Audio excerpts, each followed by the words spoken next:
Welcome back to the Florida History Podcast. I'm Carter Krishnaiyer. And I'm Robert Bucciolato. The very final naval battle between the British forces and the Patriot forces took place right off the coast of Florida in March of 1783. I've actually visited where the historic marker is on Merritt Island, but the battle obviously did not take place on Merritt Island. It took place out to sea. One of the most important figures in American history that for some reason no one ever talks about, Robert Morris, along with Gouverneur Morris, his brother, who was also, although I saw recently Richard Brookhiser, who was a National Review conservative, right? Obviously is a protege of William F. Buckley. I saw recently he had written a biography of Gouverneur Morris, which, Really? yeah, which I actually think maybe, even though I don't necessarily align with Brookhiser politically, I'm thinking, Robert, that's probably worth a purchase. I need to find it at thrift books or someplace because it's probably really interesting. Fascinating character, the Morris brothers. Robert Morris, basically, without him, I don't know that the United States achieves independence. Right? He financed so much of what the Continental Congress was able to allocate to the Continental Army to keep the struggle going. And in late 1782, we're not sure yet how peace negotiations are going in Paris, right? Could go either way. Yeah, word is very slow getting back to the colonies, and we're going to talk about this next week when we conclude the series. But there was, I think it's important to set the context here. There was still some pessimism among American ranks, right? George Washington continued to be obsessed with liberating New York City, which was still occupied by the British. Numbers were swelling in St. Augustine. There was still the fear that, the British have so much going on in Florida that they could, in East Florida, they could easily maybe invade Georgia again and try and take Savannah. And we would be back in a conflict, right? It was not understood completely, although there was optimists that the Whigs had gotten power in Westminster and that they wanted to end the war, and obviously peace negotiations are going on. But it wasn't assumed that would be successful. Speak to this a little bit. At least not as generous of a peace as what ended up happening. Correct. That's a great point. So more on that in the next episode, but I want to set the context as to why we're talking about battles in 1782 and 1783, because the common narrative now is that the war ended at Yorktown in late 1781. It was not seen that way at the time. It was seen as a decisive victory for the Americans and the French, but it was not the end of the war. And in fact, as we said last week, the British invaded the Bahamas, launched an invasion from St. Augustine to liberate the Bahamas, to liberate Nassau and New Providence. In this period of 1783, early 1783, there were battles going on in the Caribbean. There were naval battles going on in the North Atlantic between American ships and British ships, French ships and British ships. There were some battles going on the Indian subcontinent. So the war was not over. And so Robert Morris, who I mentioned earlier, had arranged to take a shipload of Spanish gold and other silver from Havana to Philadelphia because they needed the money for the Continental Congress. They needed money to keep things going. So Captain John Barry was sailing in the USS Alliance from Martinique to Havana and then onward to Newport, Rhode Island. So he was going to then take the gold from Havana to Philadelphia, then go to Newport. There was another U.S. ship captained by John Green that was going to sail to make sort of a convoy. So this convoy is coming, and there are 3 British ships that are stationed in the area because Nassau, New Providence, there's an effort to liberate it. It hasn't been liberated just yet by the British, but of course they're launching the invasion from Florida. They hold Florida and they're patrolling the waters. They have supremacy. The Royal Navy obviously had supremacy in so many places. They still have supremacy off the waters of Florida at this point, of East Florida. So the HMS Sybil, captained by James Vashon, and then 2 other British ships, the HMS Alarm and HMS Tobago, engaged in battle. And after a long, drawn out battle, which included a sixth ship, a French ship, realizing that their American allies were under attack, they race to the scene. They get there toward the end. The Americans ended up winning with the assistance of the French ship. The French frigate was called the Triton, and this left about 40 dead on the Sybil, which was James Vachon, Captain Vachon's his ship. And so the three British ships defeated, tried to flee, and the American and French fleets pursued them until then they were able to evade and get back to harbor in Florida, in East Florida. At that point, the French ship, peeled off, and the American ships sailed to their destination in Philadelphia.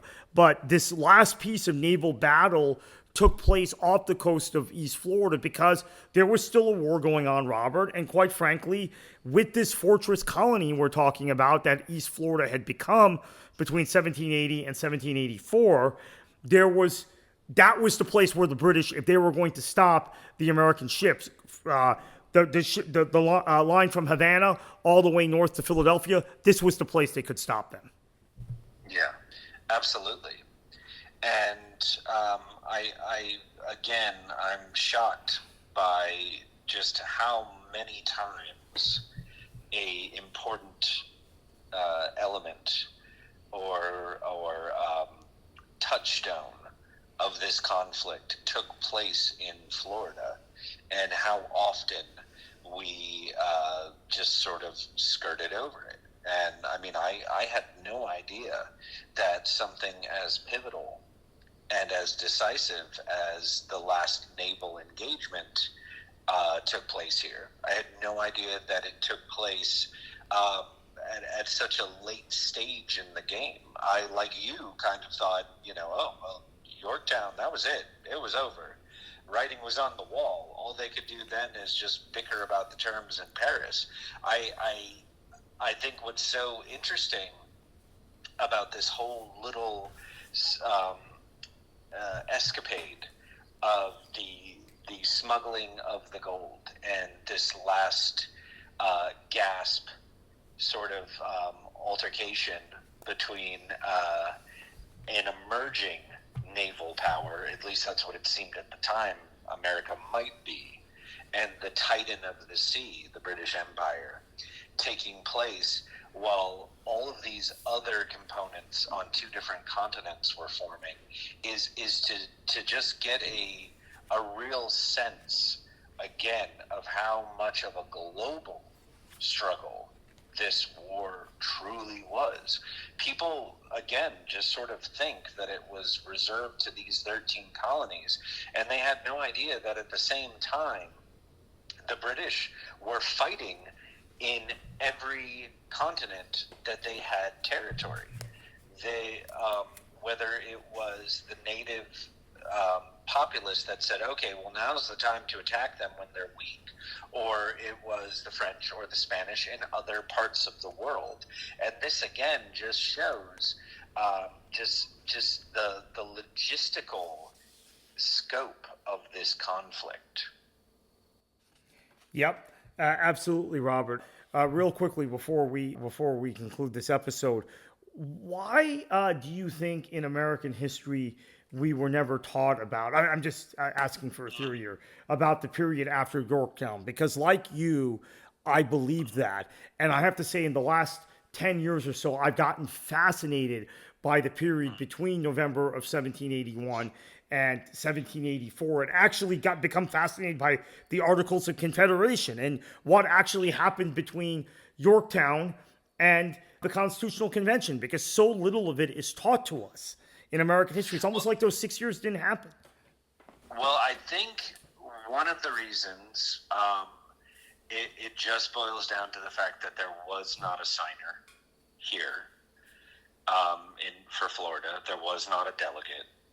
So Florida missed the drama of 1776, the drama of what was happening in Pennsylvania, in Philadelphia. And so there was that. There was the fact that there was really no native son of Florida that was on the colonial side that played a prominent role. And the fact that we were just sort of in a lot of ways, for a lot of the conflict and for much of the forming of the nation, we were sort of a sideshow.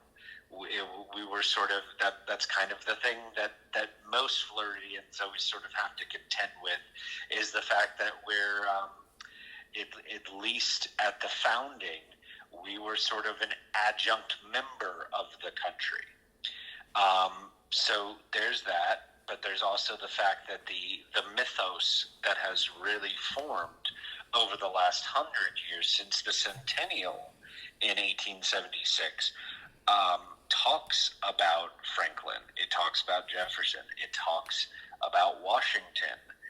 It really wasn't until the bicentennial when John Adams became center stage again, when Patrick Henry became center stage again.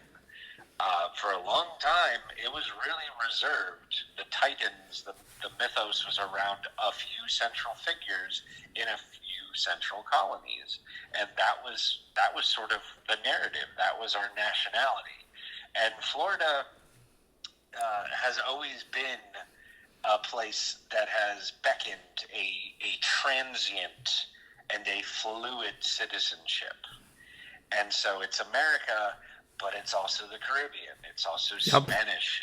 It's also British. It's all of these different nationalities. So it doesn't fit in that box the way that a Virginia or a Pennsylvania does. Okay, Robert, great points, and let's conclude there for this week. So next week we're going to talk about the treaties of Paris and Versailles and the loyalists who had swelled St. Augustine to being at this point as populated as Philadelphia or Boston or New York and more so than Charleston and Savannah. What happens to them when the peace is signed? East Florida is ceded to Spain, and we go into a phase where over the course of about 1.5 to 2 years, this huge population, which we were already talking about logistically having a hard time settling, we talked about that a few weeks ago, where they go and what happens with them, and how this transition back to Spanish rule takes place. And if, in fact, the influence of the British wanes, even though they cede East Florida, because I would argue it didn't really wane. They continued to have a great deal of influence over internal affairs, particularly through their relationship with the Seminole and other Native American tribes. Continued to have a lot of influence over what happened in the areas that are now part of the state of Florida.